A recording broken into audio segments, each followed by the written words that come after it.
A very, very good evening. A warm welcome to Dan Really Likes Wine, brought to you from Norman Goodfellows, and welcome to a sodden Fancourt. The heavens opened this afternoon, and I was delighted because they opened about 4 minutes after I finished playing golf, which meant I got to sit on the deck of the marvelous pavilion here at Fancourt for the Dimension Data Pro-Am, where I am this week, and watch all of my opponents get absolutely soaked. And I say that with absolutely no shame or apology, principally because myself and my professional, a young gentleman from Finland, had what could be described charitably as a diabolical day on the golf course.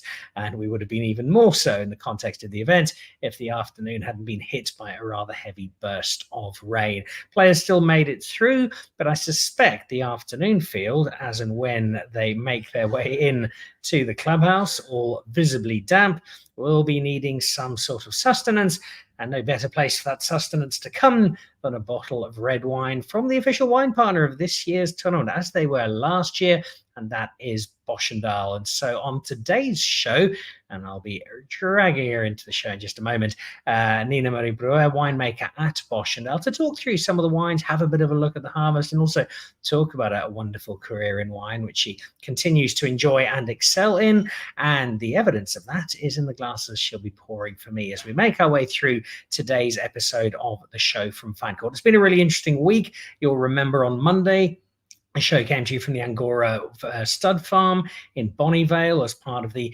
Mercedes Car Club SL Classic Car Tour. That was a great deal of fun. It was a tour that had a wine component to it, and not one we were guzzling down wine through the driving, but we got to drop into some spots to meet some really cool people. And amongst the trips that we did were a visit to Felterfrede, and this is one I highly recommend if you happen to be in the Bonnyvale area at some point, or wider Robertson. It's very much the outskirts and outreaches of Robertson, but Felterfrede have got two terrific experiences. A Cup Classique experience that allows you to go down into the old cellars and tunnels, discover the different Cup Classiques of the world, the Sect and the Cava and the Champagne, the Prosecco, the English sparkling, to get some history of bubbles in South Africa, and then to do a tasting, and then to make your own bottle, which you don't really do, but you do get to put the cap on and add some dosage and pop the foil on and your own sticker, and it's a really cool gift to take home with you. The other one to do, which I was fascinated by, is the Chardonnay tour, and without giving away too much, it is the opportunity to discover the history of the Jonker family. And it might not be the history you're expecting, because it certainly wasn't the history that Philip Jonker, the current custodian, son of Lodens, was expecting when he put this together. Not only is it a great illustration of the soils, the calcrete and the limestone that make up the terroir that allows Robertson to produce such terrific Chardonnay, both in still form and in the Blanc de Blanc, and as part of the other Cup Classiques that they make, but it also gives an illustration of the family history in producing Chardonnay. And it's a family history that, in the words of Philip, explains why you have to make sure you marry out of the valley, because the family tree is a rather tangled one. It was a lovely, lovely day out, and great to do. And then yesterday, on the way up from Arniston through to Fancourt, the chance to drop in on somewhere that is very much off a track anywhere near beaten, and that would be Mulchus and Scharlachasbroek at Seine. 2 years ago, Tim Atkins Young Winemaker of the Year, and the wine that she is making, her red blend, a collection of whites, wine that's got real elegance and purity and softness without sacrificing the fruit and the vibrancy of the wines. And she's just really cool to hang out with. Middle of harvest, took some time out to chat to me, and it was a really, really good afternoon. So Charla, thank you very much indeed. And if you happen to find yourself marooned in Swellendam or surrounds, an hour or so down a dirt road, and you find yourself at Seine, and a place that is very much worth visiting. So too, of course, is Fancourt home for me for this week, and the weather notwithstanding, it's already been lovely, and no small part of that has been the wine that swept us through last night and our welcome, and will continue to do so through the rest of the week. And in just a moment, winemaker extraordinaire Nina-Mari Bruwer will be joining me with several bottles in hand. But before we rope her in and start tasting some of that Boschendal wine, let's have a quick look at some of the latest wine news.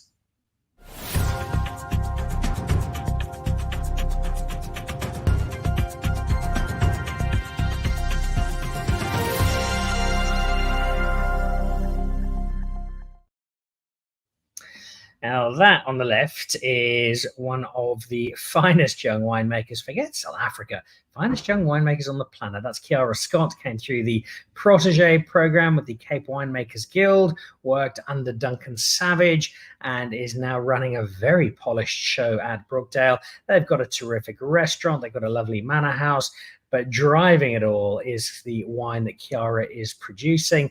Her Fields blend, which is still something of a novelty in South Africa, is terrific, and there's a lot of other great wine around it. They are having their Harvest and Breakfast Festival on Saturday, the 24th of February. So if you're in the area, you'd like to get out to Paarl for the day, you can see from the left the views are terrific, but it's the view on the right, sorry, the view on the left is the really important one, because Chiara's wine is sensational. So there's one for you. 24th of February, Brookdale's estate will furnish you with a little more detail. Then the Boschendal Harvest Festival. This one is the 29th of February. It's an evening affair. This is a Thursday.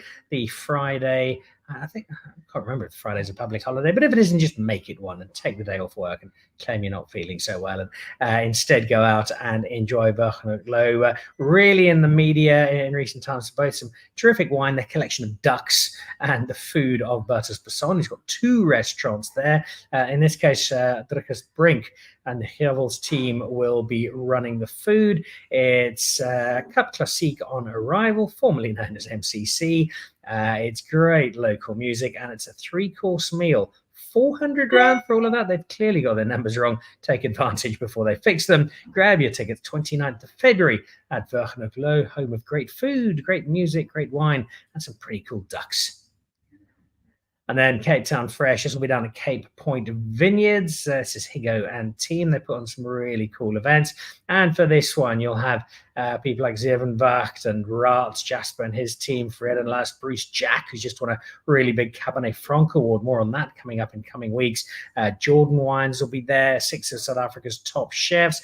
And as the name suggests, a real emphasis on freshness. This was one they used to have in Constantia, but they're now taken down to Cape Point Vineyards, where the views are terrific and the food and wine will match. Tickets here are at Quicket, Sunday the 3rd of March, and I'd suggest you get them now, because I'm not sure they're going to wait for too much longer. All right, well, there we go. Welcome back to the show. Welcome back to the show, Nina-Mari. Lovely to have you with us once again. Thank you very much, thanks. Good to be here. And it's one that I love coming to because I get to play golf and see lots of great mates and have a terrific week.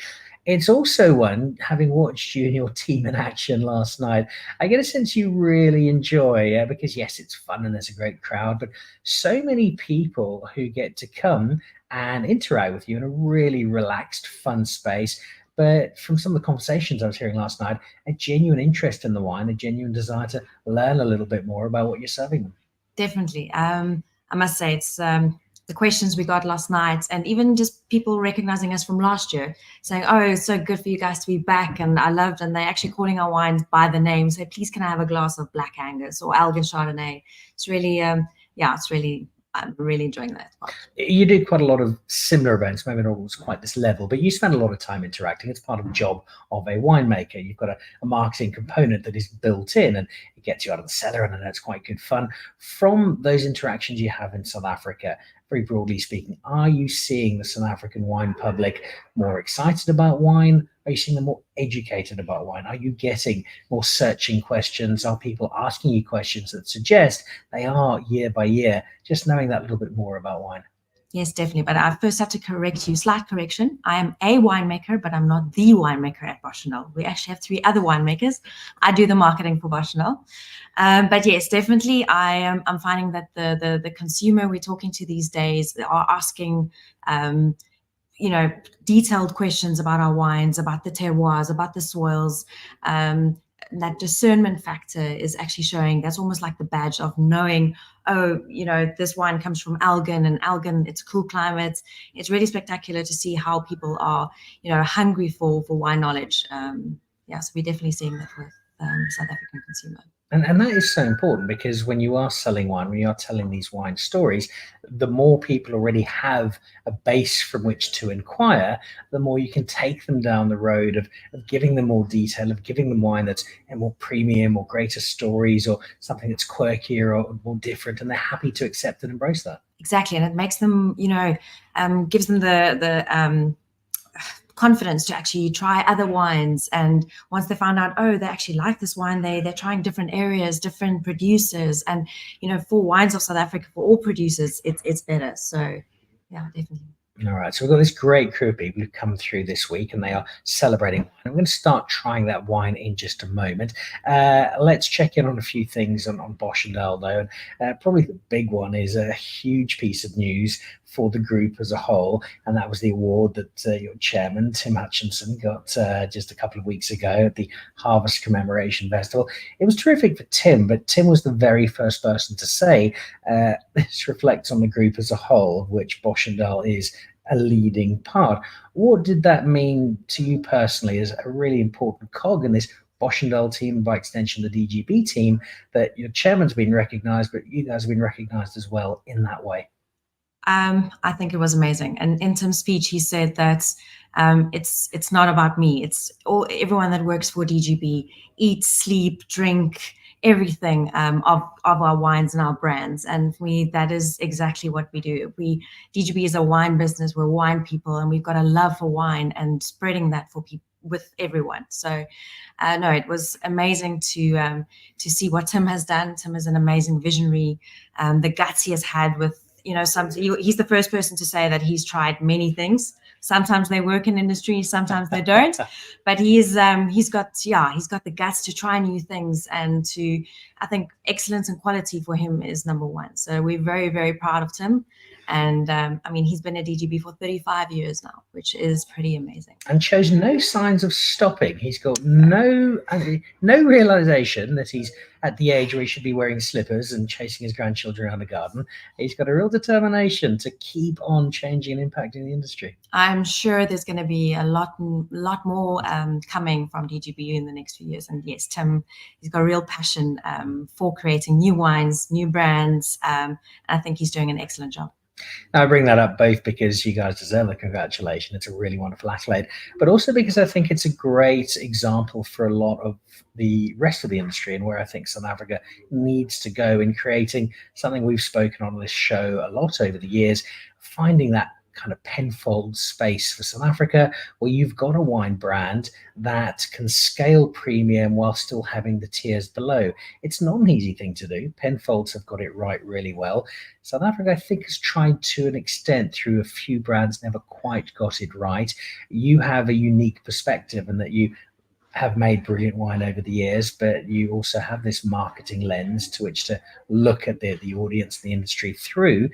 Do you feel that Boschendal has got that potential, with the guidance of Tim, people like yourself, to create that space where we have our Penfolds of South Africa? That's exactly where we go. We want to be an iconic South African wine brand, and with a global footprint. We want to be available in all countries around the world at that same quality. So yes, I think Penfolds and Tenori, that's exactly what we're trying to do with Boschendal. I can't expect you to begin to answer this question in anything less than a month. It's not going to stop me from asking it, and that is to have a look at what the steps forward are, and where you've got to now. So what has the Boschendal success been, and what do you still need to do to start creating something approximating an Antinori or a Penfolds? I think what we are doing right is making sure that we've got the right vineyards for for the next 35 years. So our contracts we have with the growers where we do buy in is long term, because we've got very ambitious targets of where we want to be. If you want to be Antinori or a Penfolds, you have to have volume at a quality level. And we've made sure that, especially for our white wines, that we've secured those vineyards in Elgin, which is very important for us. So our cool climate wines like our Chardonnays, Sauvignon Blancs, and Pinot Noirs, all in Elgin. And then also in the Helderberg, it's a really important area for us for our red wines. We've made sure that we've got vineyards there, that the vineyards are healthy, and that for the next 35 years we will be able to make amazing quality wine at good volumes. the mention of the Helderberg, the mention of Elgin, these are areas that I sense, it probably goes back to our earlier question about the knowledge and understanding of consumers, people are getting more of an idea that these are places that are not just great themselves, but we associate with certain things, right? We know it's Elgin, we must look out for some Chardonnay or Pinot Noir. We know it's the Helderberg, this is going to give us great Cabernet Sauvignon and blends led by Cabernet Sauvignon. It's clearly a big part of the drive. Is that a nice, shiny, pretty thing to have at the top of it all, or is it really having an impact in the marketing and resultant sales of wine? It's really having an impact for us, and we took the decision to basically find the best areas for each cultivar, and that's why we've decided to go with Elgin for our cool, elegant. It's also the wine style we want to make, so that's why we decided to go with Elgin. And like you said, for the Helderberg, for our little bit more structured reds, we're finding that is where we're getting the best quality wines, and still elegant, still accessible to drink. Yet the chemical analysis we're getting in the wines are spectacular. So we actually, I believe if you get the grapes from the right places, it makes the winemaker's job quite easy. So. Well, you can say that because you have made lots of wines, so I might not get away with exactly the same comment. We're going to try the first of those wines in just a second, but I do want to ask one last question that links a little to where we are today in terms of this Dimension Data Pram. I got to play with a golfer from Finland today, whose name I think translated in Finnish to the ability to lose lots of golf balls very quickly. We had a great deal of fun out there, and there were Italian golfers and French golfers, golfers from all over the world. And pretty much all of those countries are countries where Boschendal wine is being found. And there is, I think, a real cool factor. South Africans like seeing South Africa do well internationally. And we see a South African wine pop up on a wine list, or we see it in an obscure bottle store in some distant country. It makes us feel quite proud. But I often wonder when I see somebody showcase on social media, we've just got our wine listed at a restaurant in Copenhagen. I'm thinking, maybe you're going to sell 2 or 3 cases that month. It's a lot of effort to go to getting it out there. And I appreciate the aesthetic value, but in terms of the actual impact on bottom line, impact on sales, impact on the industry, where is the middle ground in terms of that's cool to have? Is it really moving the needle versus back home in South Africa, where I think there's so much potential to keep moving out and pushing our wine audience? Where is the marketer in Nina seeing that middle ground, if there is one? I think it's all part of a brand building job. So getting that listing in Copenhagen is part of your halo effect of your wine is so amazing that people in Copenhagen want to try your wine. But I agree, there's so much potential in our country itself. The market is growing in many of the categories, and it's exciting to be part of that and develop those markets and share the knowledge of wine and the amazing wines we actually make here. I think we're finding that a lot of consumers we're targeting are very proud to be South African. And once you especially for Cap Classique and Champagne, the moment you tell them we make a Jean de Lange that's 1,200 rand a bottle that is as good as a champagne, it comes from Elgin, it's same quality, but it's proudly South African. They're like, oh wow, why are we drinking champagne if we can drink South African Cap Classique that is at that level? So yeah, I think there's a lot to do in South Africa, and it's very exciting. I think it gives you a lot of challenges, but I think it also gives you a lot of excitement. And I think the next stretch is going to be fantastic for people in your kind of position, especially when you've got wines like this one to try. So I'm going to allow you to pour me a glass, which I shall very selflessly drink through the course of the show. Right, so a few things to ask you about this wine, but the very first one concerns the glass. And we have here what is a relatively standard wine glass. It is not a champagne flute. My approach at home, rightly or wrongly, is champagne flute for everybody else, because then they don't get as much, and then a nice big glass for me. But I like these glasses because it allows me to get so much more of the nose, and I feel it rewards the palate a little more. There are people who like a coupe. There are people who still like the flutes. I know one or two people, I think Andrew Harris might be watching, tend to drink it out the bottle over breakfast. We all have our preferences. What is winemaker, marketer Nina-Mari's approach? So I feel there's a place for both. I agree with you. I think some of the glasses available these days, a normal wine glass or this shape is definitely the best if you want to actually evaluate the Cup Classique and taste it as an expert. But the coupe or the flute, there's definitely for a wedding or it photographs beautifully. So if you're marketing and you're doing a shoot, those are definitely there's a place for that. But you do lose the bubbles quicker for example, especially in a coupe.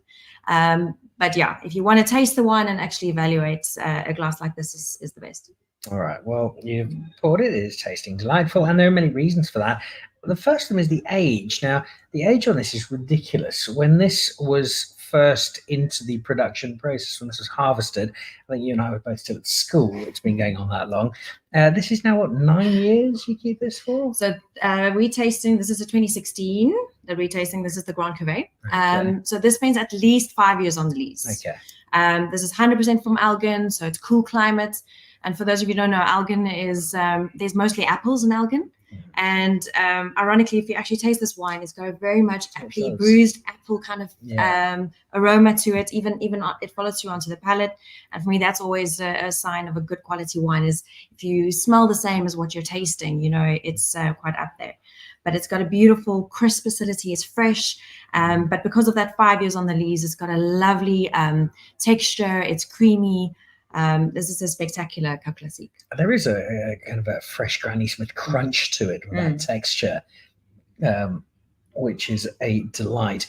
It's also a delight in its versatility. And the show on Monday, we chatted to a number of people about bubbles, including the great Jeff Greer with his Villera, and he is a master of creating exactly this. And he spoke about not just the aging process and the quality and the ability we have in South Africa to make this wine, but also the fact that we have something here which is not, and I apologize, I said this 1,000 times on the show, but it's not just for raise a glass, have a toast, and let's move on to the real wine for dinner. I've now been several wine dinners over the last year where throwing in from a zero dosage all the way through to a demi-sec, people pairing food with different kinds of bubbles, and something like this that's had that extra time, developed that extra richness, is crying out for exactly that space. No, I fully agree. And we're finding that consumers are not just drinking Cup Classique to celebrate anymore. People are drinking Cup Classique every single day. They're celebrating life. They are celebrating death. They are celebrating everything. They are just celebrating every single day. So their South Africans are ahead of the curve. So some of our international counterparts have to catch up a little bit, but I'm loving that. And I'm seeing that that's why the category is growing as fast as it is. So there's space for all brands to grow in the Cup Classique category. Coming back to the marketing story, where you're able to take this out and say, right, well, this is from 2016. This is now 8 years old and counting. We see the majority of the French houses, the champagne tends to be non-vintage. That's the great bulk. Some of them won't bring out an individual at all in some years. Is that a gap for us in the market where we're able to tell a story per vintage of some of our great Cup Classique houses and do something that maybe the rest of the world isn't doing as much? Yes, I think so. I think there's a place for the non-vintages. That's year after year, you keep your quality the same. It's your house style that you have, and that's something that consumers they get used to and that they like. But there's definitely in something that's vintaged, telling that story about what makes this vintage special. Was cold vintage, was a wet vintage, was a hot vintage, and this is why there's variability. Is amazing. So this is our Grand Cuvée. We've also got the Jean Along, and that we only make in the best vintages. So for example, that spends 10 years on the lees. We had 2009, and the next follow-up is 2012. So we don't make that every year. It's blanc to blanc. It's only in the best years. But yes, I think that is a nice point of difference that we do have. It's also a couple of Sikh in the Jean Long that it's well north of £1,000 a bottle. It's not that long ago. Most South Africans have laughed you out of your Norman Goodfellows if you try to sell at that price. But the acceptance of where our premium wine is, coupled with, in this case, the fact that our best couple of Sikh is giving top champagne a proper run for its money, suddenly that's not such an unacceptable price anymore. I think also important to mention is that we're not trying to be champagne. Yeah. We're trying to be couple of Sikh and the best that we can be. And we're finding that top restaurants are including us in their pairing menu, and the volumes are actually moving. So it's we were at a tasting the other day, and someone said you're actually too cheap, and we took that as a compliment. It's a similar sentiment that comes from quite a few people, that we're getting into that space now. It's because of wine like this, which is terrific. I shall be celebrating with this hopefully tomorrow if our golf is slightly better than it was today. Many people will come off the course today, as I mentioned earlier. They're going to be in need of some red wine to warm up. So let's move on to the second of those. And this is a wine that we've had a couple of times on the show before, but I love pouring it because the story is terrific in terms of its origins, but the story is also terrific in terms of how it's done, because it's kind of that unicorn wine where you've hit something that is premium quality, but although the price is not giveaway, it's not something that sits in that, oh my God, I'm going to have to go and sell one of the children to buy a bottle. And you've also done it at a scale where often when you get to these kind of numbers, you do start to lose a little bit of the edge. Some of that integrity of the wine can slip away because you're making a lot of it. I don't think that's happened with this wine, and that's probably, for me, the greatest achievement for Nicholas. Well, you'll be excited to know that we're actually going quite in the opposite direction when it comes to quality. So we're tasting a 2022 vintage here. And going forward, this is 100% wine of origin Stellenbosch. So we actually upping up the quality, and we're not going back. So as our volumes increase on this wine, we've made sure that we will be able to go with our ambitious targets where we want to go, but still be able to give quality. That for us is the most important thing. But yeah, Nicholas is an amazing wine. It's one of my favorite wines. It is so smooth and elegant and easy drinking. Once people taste the wine, they love the wine. It's I haven't had someone that doesn't like Nicholas. So it's I must say it's a wine that's growing very fast for us in the market. In all channels, we're seeing from our grocer channel to our on-con channel, it's Nicholas is really doing well. Toss off for a moment your designer, upmarket, fashionable marketing hat for a moment and replace it with a slightly dustier, more weather-beaten winemaker's hat, and explain in very simple terms how, with a wine of this scale, and you're making, this is in tens of thousands of bottles that you're making here, if I'm not mistaken, it's a big number. How, as winemakers, do you get that consistency, given it's not just all in one nice big swimming pool and we'll bottle it thereafter? It's in lots of tanks, it's in lots of different barrels. How do you manage to do that? Winemaking always starts with in the vineyard and picking and making sure that the winemakers are very involved in the vineyards when we pick is critical. And then keeping the batches apart. And then for me to be able to create the blend that is better than the parts of them being separate, because that's basically why you want to create a blend. It does give you a little bit of leeway that you can, in that vintage, you decide, okay, this year we're going to have 35% Cab, 30% Merlot, because that's going to be the best blend. So I think blend, it's nice for a winemaker to play around. It's finding that balance between the different lots, and each barrel is almost like its own vessel, and that's very exciting. So Jacques, the winemaker, he plays around with different types of wood. We've got barrels, we've got some foudre, and he plays around with timing, and he tastes a lot. I think that's also important to see the evolution of a wine and how each vintage could be different, how the wine changes, and he basically keeps his finger on the pulse there, making sure that he takes them out of the barrel at the right time, not leaving the barrel too long.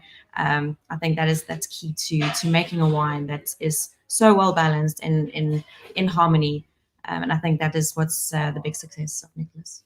Well, that success has got quite a big fan base. Amongst that fan base, Jerry Pumbani, who's watching the show on Facebook. The Nicholas, best wine I've tasted at Hussar Grill Stellies. Jerry, keep buying it. Put a smile on Nina-Mari's face. And HM is watching over on YouTube. Hi, guys. Hunter's here from Barrique Spa. Nice to have you watching. And then plenty of people watching and tagging as part of the competitions running at the moment with Norman Goodfellows, where, of course, the Nicholas is very much available. Okay, so we've got the Nicholas. We've got one last wine to run through on this rather cool and damp day at Fancourt. Quickly, though, on the Nicholas, because we've got some people here, people like Jerry, who drink it, who might not know the story. I've been lucky enough to share it with you and Jacques and others from the team regularly. But a quick reminder as to who Nicholas is or was, and why he gets such a cool wine named after him.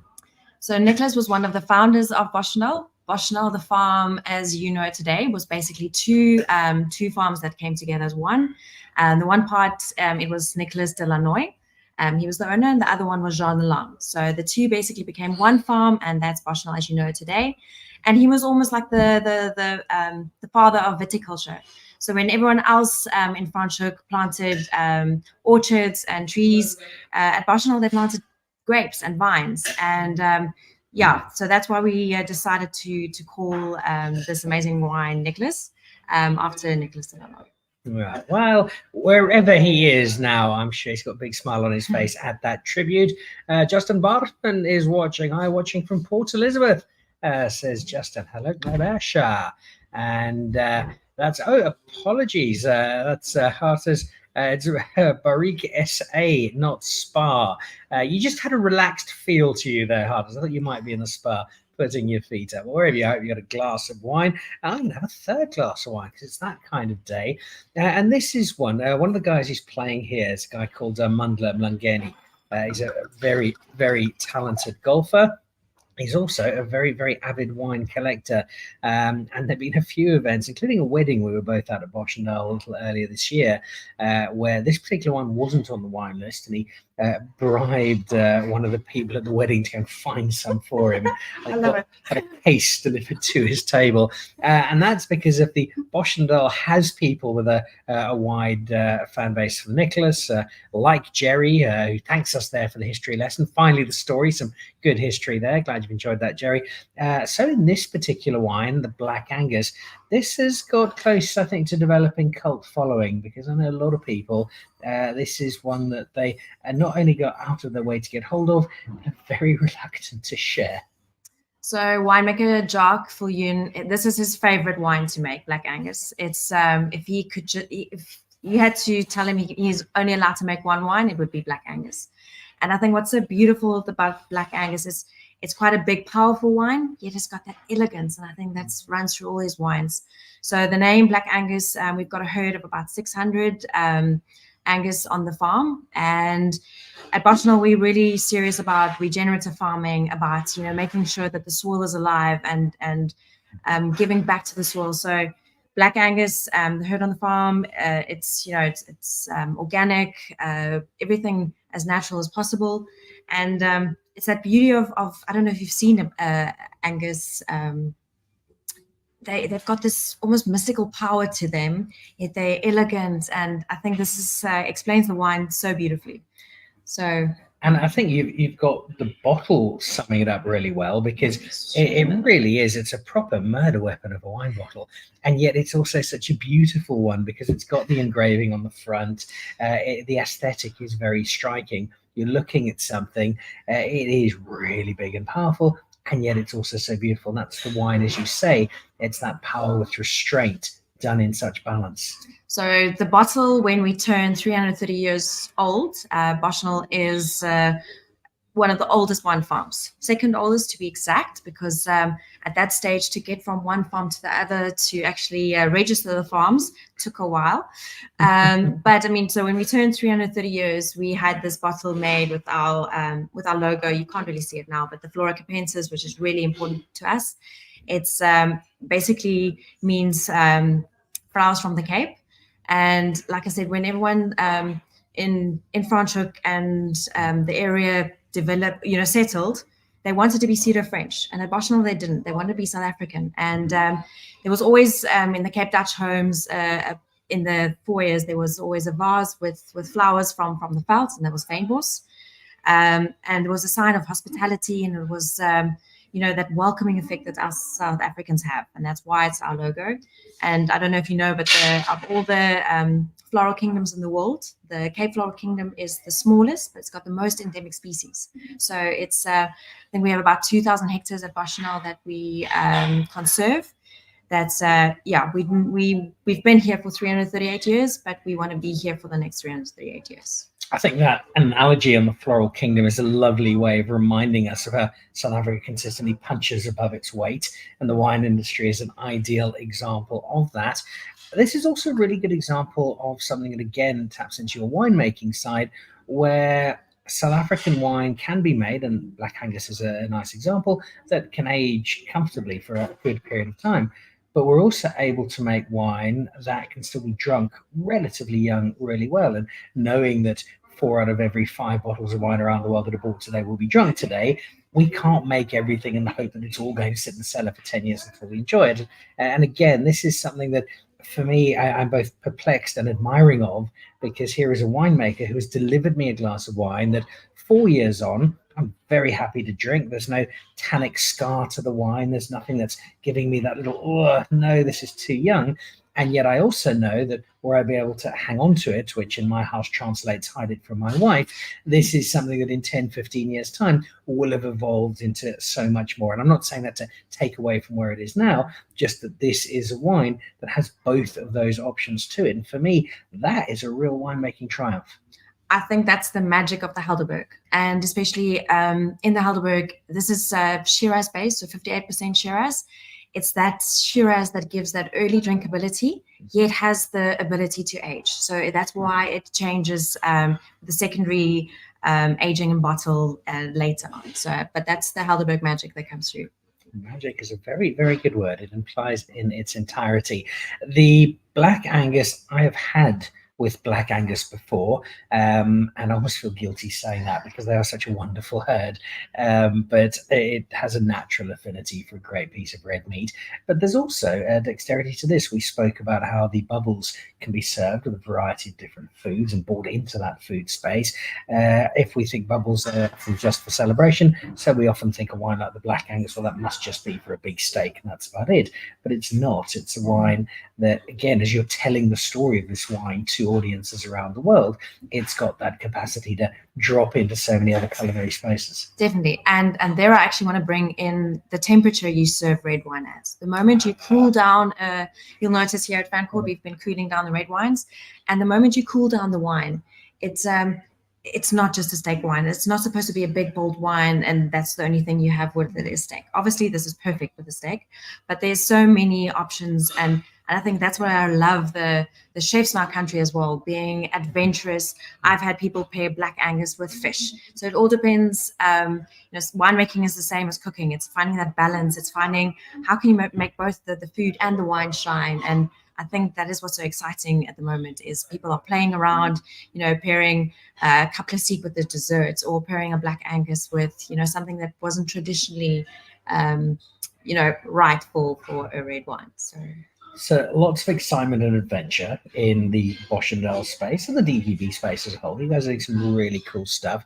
Probably the great challenge now over the next stretch is going to be where to strike a balance and how to rein your chairman in, because he's doing so many of our South African wine estates have that same problem. We have the capacity to make 15, 20 different varietals and blends brilliantly, but does it make economic sense, marketing sense, just common sense to do all of those with more property in the Helderberg, with more vines being bought up and looked over and taken custodianship of as you go forward? Again, we've used the term middle ground a few times, but getting that sense of, yes, we want to keep innovating and doing more stuff, but also Nina-Mari doesn't want to arrive at Provine with 806 different wines to try and present. So that, I'm guessing, is probably on your horizon as somewhere where you need to try and work on the give and take a little. No, definitely. But I think we do have the right amount of focus for each brand. having a few brands, it's also making sure that each has their little space in the sun and that we don't cannibalize on each.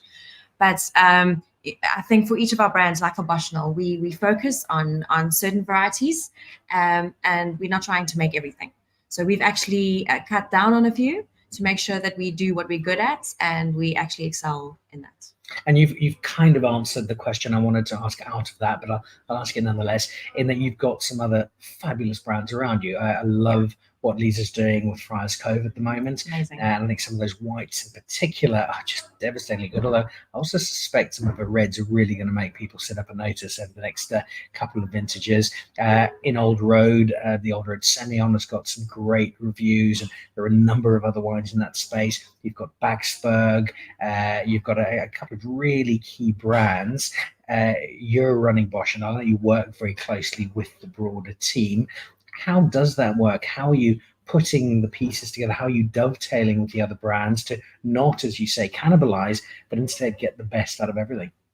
Well, I think we're very clear about each brand and each brand identity and what that brand stands for. And then it becomes really easy to do that. So I think we've got very good guidance. I think Andrew does a really good job in making sure that each brand has their own story to tell and their own cultivars and, you know, what they're good at. So I think there's, I think we put the right lens on when we look at all those things to make sure that we continue doing what we're doing. It's quite a jigsaw puzzle to assemble, but you seem to be doing a pretty good job of it thus far.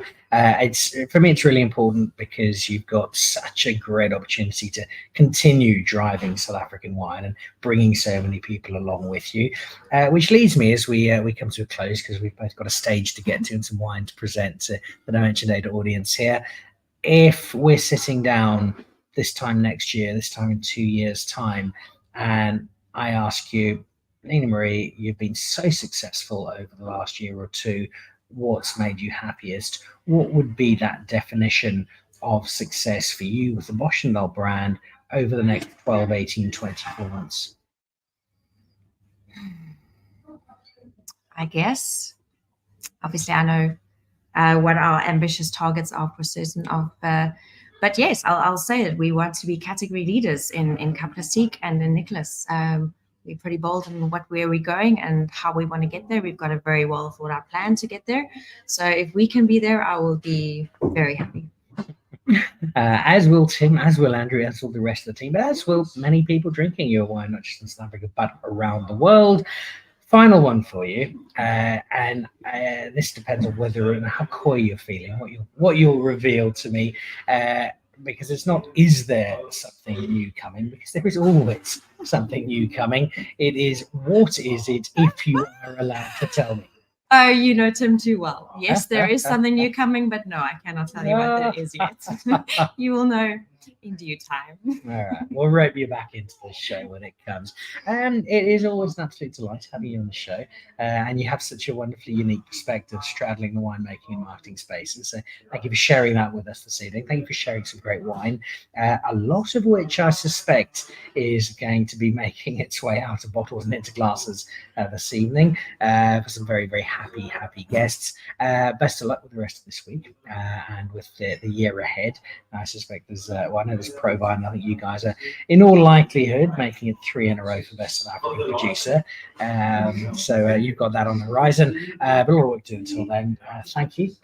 Enjoy the rest of the week. And cheers to the success of both Boschendal and Nina-Mari. Thank you very much. It was absolutely a pleasure. So there we go. That's us wrapping up on Dan Really Likes Wine with Norman Goodfellows today. Thank you very much for joining us on the show, and join us back on Monday, where I think we're talking about Semillon, if memory serves, and finding out exactly why it's becoming this brand new rock star of South African wine. Until then, if you haven't yet, try some of the Boschendal bubbles, try some of the Nicholas, try some of the Black Angus. Also have a look out for the Elgin Chardonnay, which is terrific. And well, there's plenty of other delightful stories coming out of Boschendal, but I'll leave you to go and find out what they are. Big thank you to the team at Fancourt for looking after us today. Good luck to my fellow golfers tomorrow. I hope you play well, just not quite as well as me. Cheers.